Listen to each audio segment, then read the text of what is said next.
Tourner le pays, les chiffres, eux, sont implacables. En France, 53 milliardaires possèdent plus que 32 millions de personnes. Depuis 2017, leur fortune a doublé grâce aux cadeaux fiscaux du macronisme. Le patronat exige et vous...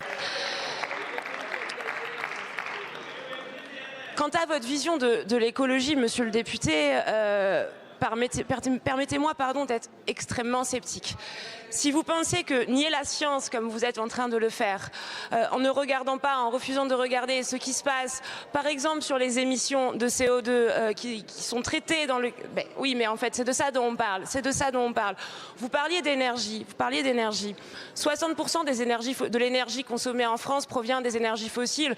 Et vous en êtes encore, vous et vos amis du Rassemblement national, à opposer les énergies renouvelables et l'énergie nucléaire, alors qu'on sait que les émissions liées aux énergies fossiles aujourd'hui font des dégâts considérables sur la santé publique.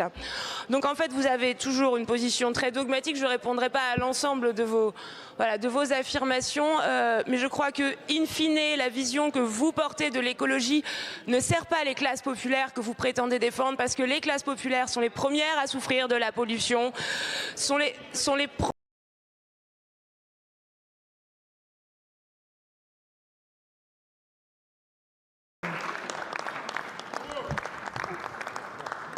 Monsieur le Premier ministre, vous avez été le maire de Vernon, mais en tant que Premier ministre, on a tous le devoir de ne pas opposer les campagnes et les villes. Et pourtant, vous connaissez bien le sujet des quartiers en renouvellement urbain.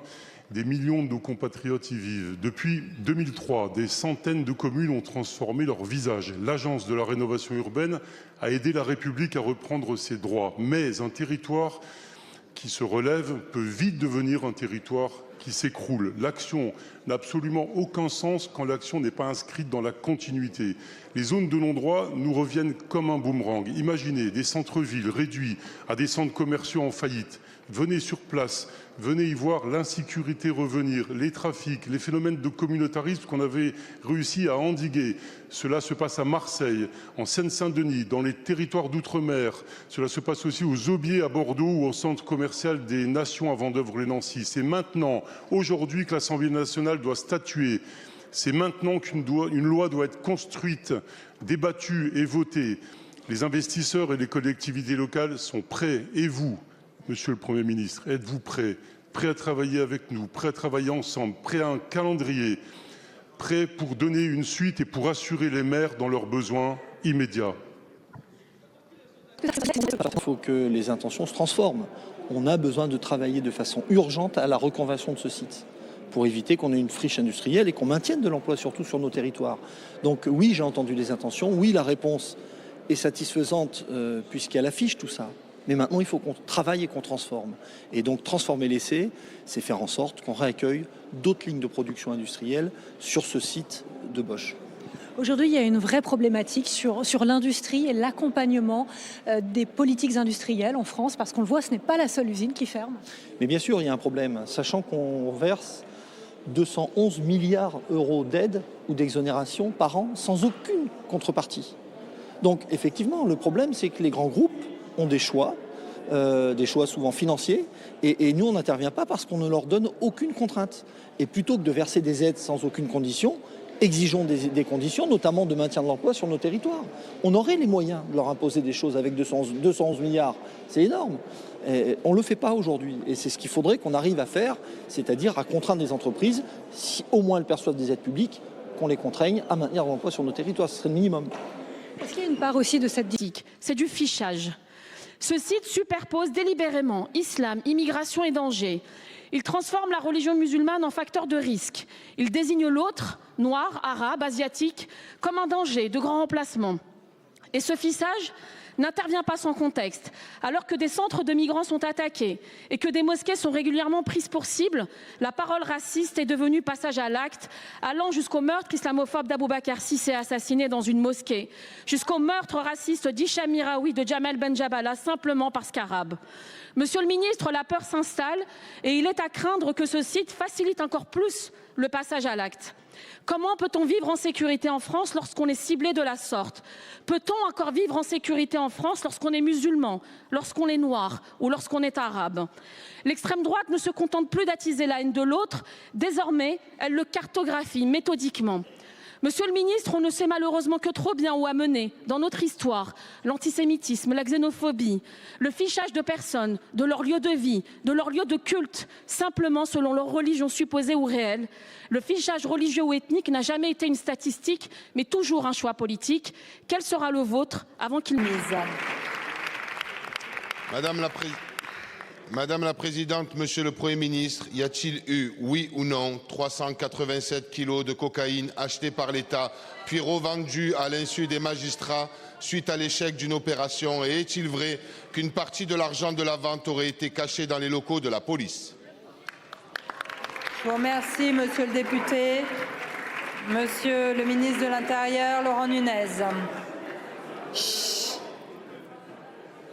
Monsieur le député, Madame la Présidente, Mesdames, Messieurs les députés, je vois que vous êtes gardé beaucoup de temps. Alors de manière tout à fait inhabituelle, je vais vous renvoyer moi une question, Monsieur le député. D'abord, je vais vous dire, oui, il y a une affaire, il y a l'affaire Trident. Il y a l'affaire Trident pour laquelle l'inspection générale de la police nationale a été saisie. Il y a une enquête en cours sur une livraison surveillée sur laquelle il y a eu un certain nombre de difficultés. Il y a effectivement eu des kilos de cocaïne qui ont disparu. Il y a une enquête en cours. Est-ce que pour autant ça suffit à jeter l'opprobre sur l'ensemble des fonctionnaires de police qui luttent contre les trafics? Alors, Monsieur le député, moi je vous pose une question. Vous qui aspirez à diriger la ville de Marseille, je vous pose une question simple. Est-ce que vous soutenez les policiers quand ils luttent contre les trafics de stupes? Et est-ce que vous condamnez fermement, sans ambiguïté, le trafic de stupéfiants partout sur le territoire national et notamment à Marseille? Merci beaucoup, Monsieur le ministre. Monsieur le député, allez, s'il vous plaît.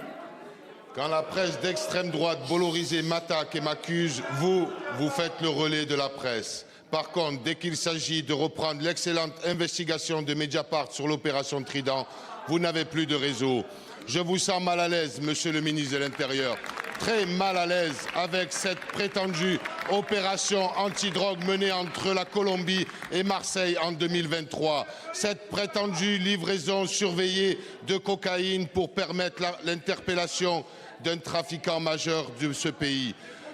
Et tout cela pour quel résultat? Aucune cible principale et 387 kilos de cocaïne ont disparu dans la nature. Pourtant, la revente de cette même drogue a donné lieu à des échanges d'argent liquide entre les policiers et leurs sources. L'argent aurait circulé dans les locaux de la police et même caché dans un frigo selon l'enquête en cours. Car oui, il y a enquête en cours et dans ce dossier, l'ancienne chef de l'office anti-stupéfiant de Marseille et son adjoint ont été mis en examen et placés sous contrôle judiciaire, interdits d'exercer, tout comme le capitaine de la police qui supervisait l'opération et 2 autres policiers de l'OFAS qui ont été mis eux aussi en détention provisoire. Je vous le dis en toute sincérité, c'est vous qui êtes contre Marseille et un anti-police en ne protégeant pleinement, 1, l'urgence de donner à la France un budget et 2, l'objectif de réduire le déficit à 5%. Vous l'avez dit, les discussions reprennent. D'abord, elles ont repris entre groupes politiques et je voulais vous remercier, Monsieur le député, de votre présence hier à une réunion. J'ai entendu Jean-Luc Mélenchon dire que nous cherchions des combines. Je crois que pour tous les députés qui étaient présents, on a bien vu que ce n'est pas des combines qu'on cherchait, c'était des convergences et des solutions. Le ministre de l'Agriculture qui encore ce matin nous a dit être la voix et le bouclier des agriculteurs. Alors bon, permettez-moi d'en douter parce que la voix a l'air un petit peu enrouée et le bouclier un petit peu percé. Donc c'est le moment en tout cas, si la ministre est vraiment cette voix et ce bouclier, c'est vraiment le moment. On est quand même la France. Merci Madame la Présidente. Ma question s'adresse à Madame la Ministre du Budget. Nous sommes le 7 janvier et la France n'a toujours pas de budget. Cette situation est profondément préjudiciable pour l'action publique, pour la confiance du monde économique, pour la crédibilité de notre pays. Alors que les débats reprennent demain matin en commission, il serait irresponsable de laisser perdurer cette impasse budgétaire trop longtemps. Pendant que certains continuent de refuser tout compromis, des urgences ne peuvent pas être traitées. Je pense à nos armées qui attendent les 6,7 milliards de crédits nécessaires pour mieux nous protéger. Je pense à nos agriculteurs qui attendent des aides, des indemnisations, notamment pour faire face à cette terrible crise sanitaire. Par ailleurs, il est impératif de ramener notre déficit public sous la barre des 5%. Et pour cela, notre groupe politique l'a toujours dit, cet effort doit reposer sur la diminution de la dépense et non sur de nouvelles hausses d'impôts dans notre pays, dont le taux de prélèvement obligatoire a déjà augmenté l'an dernier de 0,8 points. Notre groupe a fait de nombreuses propositions sérieuses, chiffrées, sur les opérateurs de l'État, dont le coût a augmenté de 30 milliards en quelques années. Nous soutenons aussi la proposition du rapporteur général Philippe Juvin de réduire les crédits de nos ministères de 2%, 2 petits pourcents pour maîtriser nos dépenses, alors que les ménages, les entreprises font aussi des efforts. Nous avons fait des propositions aussi pour maîtriser les dépenses d'aide médicale d'État qui ont explosé, passant de 700 millions à 1,5 milliard.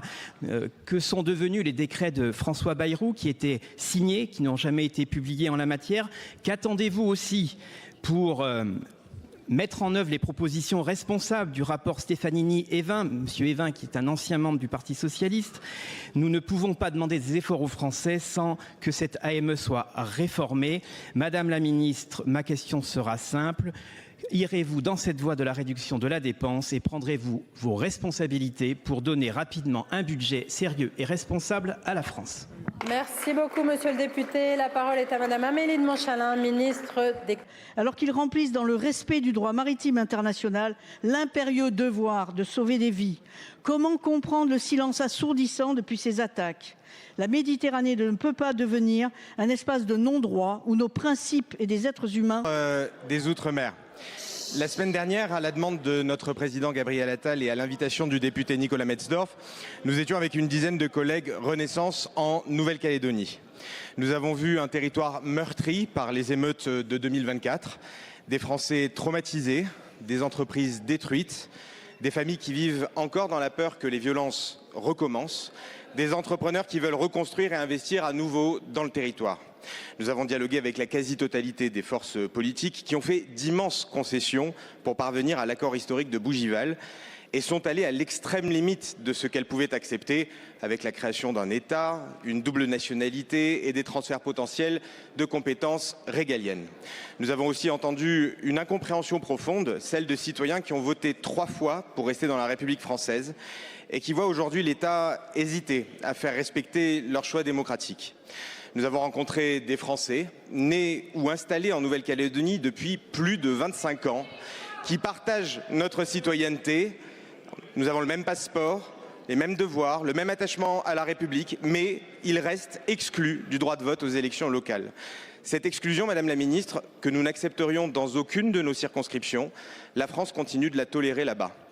Madame la Ministre, le Président de la République recevra vendredi les forces politiques du territoire. Ma question est simple.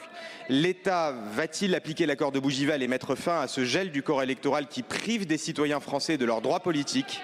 L'État restera-t-il ferme face à la stratégie de blocage du FLNKS soutenue par la France insoumise qui refuse le dialogue et conteste la démocratie? Je vous remercie. Merci beaucoup, monsieur le député. S'il vous plaît, madame la présidente Panot.